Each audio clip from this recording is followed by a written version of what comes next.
ഇരിക്കുന്ന കരിക്കൊക്കെ വിൽക്കുന്ന ഒരു കടയിലാണ്. ഡെയിലി 10-200 കരിക്ക് ഇവിടെ പോകും. പിന്നെ ഡെയിലി എത്ര കരിക്ക് പോകും? ഇപ്പൊ ഇവിടെ ഇപ്പൊ ഈ നല്ല ചൂട് സമയമുണ്ട്, ഏകദേശം 200 മുകളിൽ കരിക്ക് പോകുന്നു. 200 മേല് കരിക്ക് പോകുന്നു. ഈ ചൂട് സമയമായതുകൊണ്ട്. മഴ സമയമാകുമ്പോ തീരെ മോശമായിരിക്കും. പിന്നെ ഇവിടെ എത്ര പണിക്കാരുണ്ട് നിങ്ങളപ്പോ? ഞങ്ങള് 2 പണിക്കാരും. എത്ര മണിക്ക് തുറക്കുന്നത്? രാവിലെ 7 തുറക്കും, രാത്രി 10 മണിയാകുമ്പോ അടയ്ക്കും. അതുവരെയുള്ള കച്ചവടമാണ്. അതുകൊണ്ട് ഡെയിലി 10-200 മേല് കരിക്ക് പോകുന്നുണ്ടല്ലോ ഇവിടെ. ചൂട് സമയമായതുകൊണ്ട് 200 മുകളിൽ ആണല്ലോ സമയമായത്. അല്ലെങ്കിൽ സാധാരണ ഒരു 50-60 കരിക്കായിരുന്നു. ഈ ചൂട് സമയത്ത് ഒരു കരിക്കെ കുറിച്ച് അത്ര ആശ്വാസമായിരിക്കുമല്ലോ. അപ്പൊ ഇതില് സോഡിയം പൊട്ടാസ്യം എന്നൊരു സാധനം ഇതിൽ അടങ്ങിയിട്ടുണ്ട്. ഈ കരിക്കില് സോഡിയം പൊട്ടാസ്യം എന്ന സാധനം അടങ്ങിയിട്ടുണ്ട്. അതുകൊണ്ട് വളരെ നമുക്ക് എത്ര ക്ഷീണിച്ച് വരികയാണെങ്കിലും കരി കുടിച്ചു കഴിഞ്ഞാൽ വളരെ ആശ്വാസം ലഭിക്കും. അത് എത്ര രൂപയാണ് കരിക്കിന് വരുന്നത്? കരിക്ക് വിൽക്കുന്ന വിലയാണ് ചോദിക്കുന്നത്. നമ്മൾ വിൽക്കുന്ന 50-നും 60-നും വിൽക്കുന്നത്. അതിപ്പോ 2 സൈസ് വേണമല്ലോ. ഈ ഇവിടെ ഒരു സൈസ് വേണം, തവിടെയും കാണാം. അപ്പൊ എന്ത് വില? 2-നും 2 ചുവന്നതിന് വില കൂടുതൽ. ചുവന്നരിക്ക് കിട്ടാൻ വലിയ പാടാ. ബുദ്ധിമുട്ടുള്ള സാധനമാണ്. പിന്നെ പച്ചയാകുമ്പോ 50 രൂപയാണ്. ഇവിടെ ഭയങ്കര തിരക്കാണല്ലോ. ഞാൻ വന്നിട്ട് അരമണിക്കൂറുടെ കുത്തിയിരിക്കേണ്ടി വന്നു. ഭയങ്കര തിരക്കാണല്ലോ ഇവിടെ. കല്ലുപാലം എന്നൊരു സ്ഥലമാണ് ഇത്. കല്ലുപാലം പൊതുവേ തിരക്കുള്ള സ്ഥലമാണ്. അല്ല, നിങ്ങളുടെ ഷോപ്പിൽ വന്നിട്ട് ഭയങ്കര തിരക്കാണല്ലോ ഇവിടെ. കരിക്കിന്റെ തന്നെ കച്ചവടം കാരണം ഇവിടെ നിൽക്കാൻ സാധ്യതയില്ല. വന്നിട്ട് അങ്ങനെയല്ല ഉദ്ദേശിച്ചത്. ഞാൻ വന്നിട്ട് തന്നെ ഇപ്പൊ എത്ര അരമണിക്കൂറായി വീഡിയോ എടുക്കുക. ഇപ്പൊ വേറെ സംഗതി പറഞ്ഞാൽ ഈ കരിക്ക് വളരെ ഷോർട്ടുള്ള സമയം.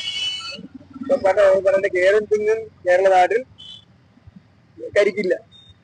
പണ്ട് കരിക്ക് നമ്മുടെ ഗവൺമെന്റിനാണ് കരിക്കുന്നത്. ഇത് ആലപ്പുഴ. പിന്നെ അതുകൂടെ കരിക്കിന്റെ എക്സ്പോർട്ടിംഗ് ഒക്കെ ഉണ്ടോ? നിങ്ങൾക്ക് എക്സ്പോർട്ടിംഗ് ഇല്ല. ഇവിടുന്ന് വരുന്ന മേടിക്കുന്നതേ ഉള്ളൂ, അല്ലാതെ പുറത്തോട്ടൊന്നും കൊടുക്കില്ല. ഈ ജ്യൂസിന് വേണ്ടിയൊക്കെ കടകൾക്കൊക്കെ നിങ്ങളാണ് സപ്ലൈ ചെയ്യുന്നത്. ജ്യൂസിന് വേണ്ടി പറയുമ്പോ കരിക്കിന്റെ കാമ്പ് വരെ അങ്ങനെ ആക്കി കൊടുക്കും. കടകൾ ഓർഡർ അനുസരിച്ച് കൊടുക്കും. ഇപ്പൊ ആവശ്യക്കാരിപ്പോ നിങ്ങൾ ഈ സമയത്ത് നിങ്ങൾ അങ്ങനെ ആക്കി കൊടുക്കും. ഈ ഫ്രൂട്ട് ജ്യൂസ്, ബാംഗ്ലൂർ ജ്യൂസ്, ആളൊക്കെ ഓർഡർ കരിക്ക് എത്ര തിരക്കാ അല്ലെ?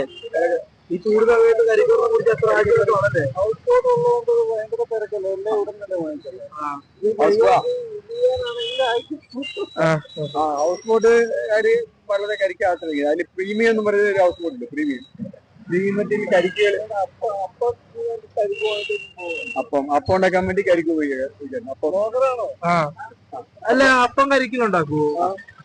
അപ്പം പിന്നെ അത് നല്ല പുളി കിട്ടും. സാധാ മാവ് പോലെ വെച്ചിട്ട് ഇത് അരച്ചു ചേർക്കും. സ്ഥിരം അപ്പം കരിക്കിലൊക്കെ ഉണ്ടാക്കും അല്ലേ? ടേസ്റ്റ് വ്യത്യാസം ഉണ്ടാവും, നല്ല രുചി ഉണ്ടാവും അല്ലേ? അപ്പൊ കരിക്കൊണ്ട് കുറെ ഷെയ്ക്ക് പല ഐറ്റങ്ങളും ഉണ്ടാക്കും അല്ലേ?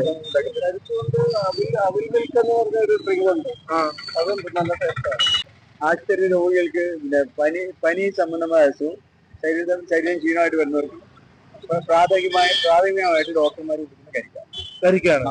അതിലെന്താണെന്നറിയാം, ഇത് ഒരു ഗ്ലൂക്കോസ് ടൈപ്പാണ്. ഗ്ലൂക്കോസ് ഇത് സോഡിയം പൊട്ടാസ്യം 2 ഐറ്റം ഉള്ളതുകൊണ്ട് ഒരു ഗ്ലൂക്കോസ് ആയിട്ട് മാറിയത് പറയും. ഇനി കരിക്കൊണ്ട് ഇപ്പൊ ആ ചേട്ടൻ പറഞ്ഞപ്പോഴാണ് എനിക്ക് പുതിയ അറിവ് കിട്ടിയത്. ദോശ അങ്ങനെ അപ്പം ഉണ്ടാക്കാൻ ഉപയോഗിക്കും. കാരണം ചേട്ടൻ പറഞ്ഞപ്പോൾ അറിഞ്ഞു വളരെ ടേസ്റ്റബിൾ ആണ്. ആണല്ലേ? കരിക്കൊണ്ട് ഒരുപാട് ഐറ്റംസ് ഉണ്ടാക്കാം. ഇപ്പൊ നാടൻ കരിക്കാണ്. നാടൻ കരിക്കൊണ്ട് നാടൻ കരിക്കാണ്. പിന്നെ ഇപ്പൊ പുറത്തുനിന്ന് ഒരാൾ നാടൻ കരിക്കൊണ്ട് നിങ്ങൾ എടുക്കുമോ? എന്ത് വിലക്ക് എടുക്കും? നാടൻ കരിക്ക് നമ്മൾ എടുക്കുന്നതിന് 40 രൂപ കിട്ടും. അപ്പൊ നാടൻ കരിക്കൊക്കെ ഉള്ളവർ ഇവിടെ കൊണ്ട് 40 രൂപ എടുക്കാം അല്ലേ? അപ്പൊ നിങ്ങൾ ഈ ലൊക്കേഷൻ തന്നെ എവിടെ കറക്റ്റ്? കല്ലുപാലം ജനിച്ചിട്ട് കരിക്ക് കൊടുക്കാനുള്ളവരും കരിക്ക് കുടിക്കാനുള്ളവരും പോകുന്നുള്ളൂ.